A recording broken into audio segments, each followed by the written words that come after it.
وصلنا عند الورقة حق الذي خرج الحكم من أجلها. بيقرأوها لنا، قريوها وأنه هذا قول مفتاح عند المسعودي وشركة. وأنه واقف ومحدد بمكلف من عندهم. ومرجوع وقفه لجامع سامك. تمام. وهذه منطقة ثانية. وهذه المنطقة مخر مننا 5 كيلو. قلنا لهم هذا المنطقة ماشي عندنا هذه. وهي في سنحان آخر محل جنب بلاد الروس. تمام. أما حق صاحبنا هو قول مفتاح عندنا فيه.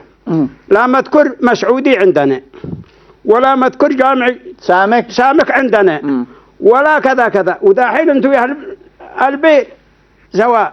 أنا أقابل لكم منكم 10 حلافين يجودوا بالله العظيم إن جامع سامك عندنا، وإن الموضع هذا عندنا في نفس محلنا في ديه. والله المستعان. أنا أعوض هذا صاحبكم أنا من حكي.